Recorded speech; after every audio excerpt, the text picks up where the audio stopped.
ஆதியப்பா ஆதியப்பான்னு புலம்புறான். அவர்தான் வேணும்னு அடம் பிடிக்கிறான். அந்த ஒரே ஒரு காரணத்துக்காக தான் நடக்கிற எல்லாத்தையும் நான் வேடிக்கை பார்த்துட்டு இருந்தேன்.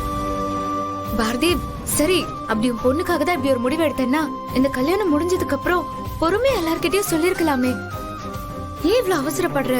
நான் இவ்ளோ தூரம் சொல்றேன், எல்லாரும் என்னதான் கேள்வி கேக்குறீங்களே தவிர அவர் என்ன பண்ணாருன்னு யாராவது அவரை ஒரு வார்த்தை கேட்டீங்களா? ஆனா இப்படி எல்லாம் பேசி இவ்ளோ தூரம் கொண்டு வந்து கல்யாணத்தை நிறுத்துறேன்னு சொல்லி என்ன மட்டும் கேள்வியா கேக்குறீங்க. அவர் என்ன செஞ்சாருன்னு ஒரு கேள்வி கேட்டீங்களா? பாரதி, அதான் அவன் செஞ்ச தப்புன்னு சொல்லியாச்சு. நடந்து முடிஞ்சது இன்னும் எவ்வளவு நாள் பேசுவீங்க? நான் இதுக்கு முன்னாடி நடந்ததுக்காக கோவப்படல, இன்னைக்கு நடந்ததுக்காக கோவப்படுறேன்.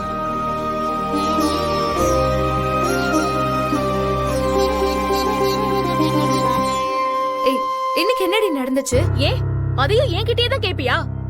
பண்றதெல்லாம் பண்ணிட்டு எதுவுமே தெரியாத மாதிரி உட்கார்ந்துருக்காரே, அவர்கிட்ட கேட்க மாட்டியா? அது என்ன ஆச்சு? என்னைக்குதான் நீங்க செஞ்ச தப்ப ஒத்துக்கிட்டு இருக்கீங்க? கொஞ்ச நேரத்துக்கு முன்னாடி நீங்க யார போய் பார்த்து வழி அனுப்பி வச்சுட்டு வந்தீங்க?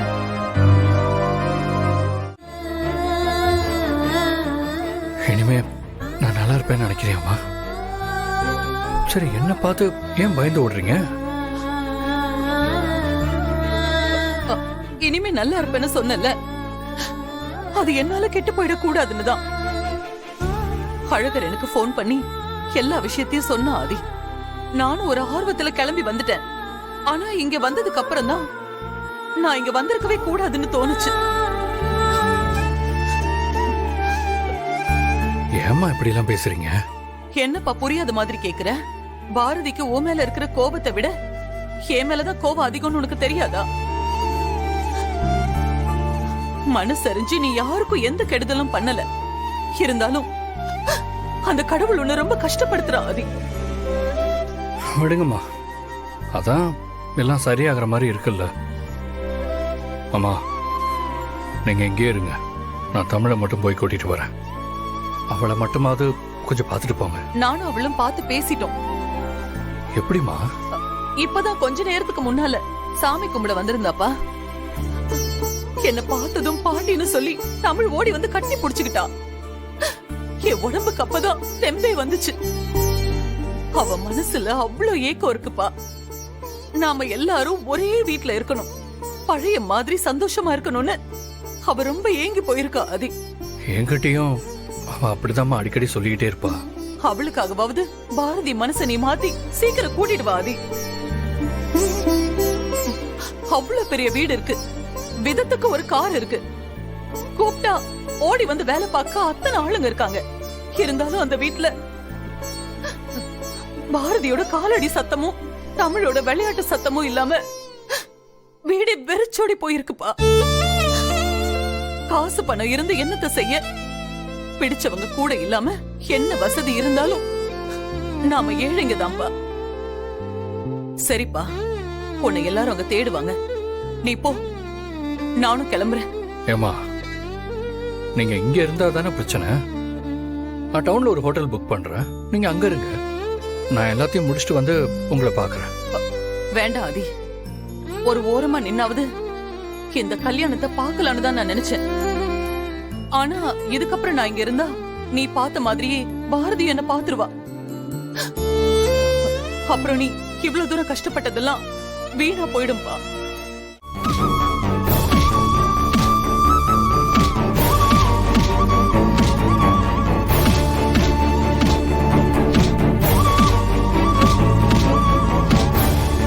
அப்பா நிறுத்த சொல்லுங்க பாப்பா, ப்ளீஸ் பா.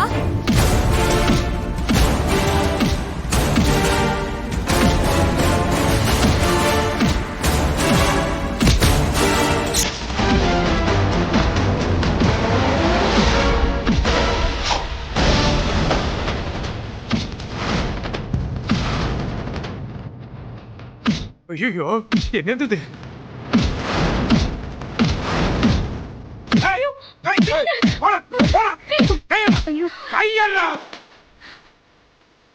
போனா பின்னாடி என்ன பைத்தியக்காரன் நினைச்சிருக்கீங்களா? ஏன்னா இவங்கிட்ட அடி வாங்கிட்டு இருக்க, காதோட வைக்க வேண்டியதாடா. பெரிய மச்சான் நீ வேணாம் சொன்ன கேடு ஆள் வச்சு அடிக்கிறீங்க நீ என்ன மாப்பிள விட்டுருதா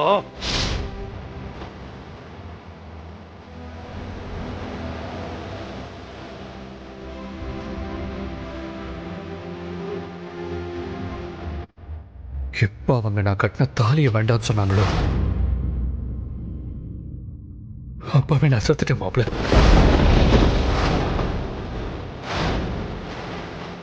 போதும் மாப்பிள, என்னமே போதும். பாரதி, இனிமே உங்க வாழ்க்கை நான் வரமாட்டேன்.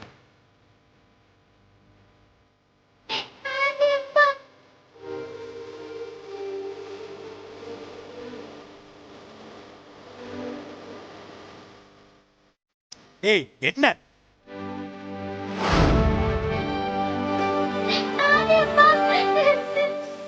தமிழ் மக்கள் நல்லா பார்த்துக்கோங்க. டேய் இருடா மாப்ள, என்ன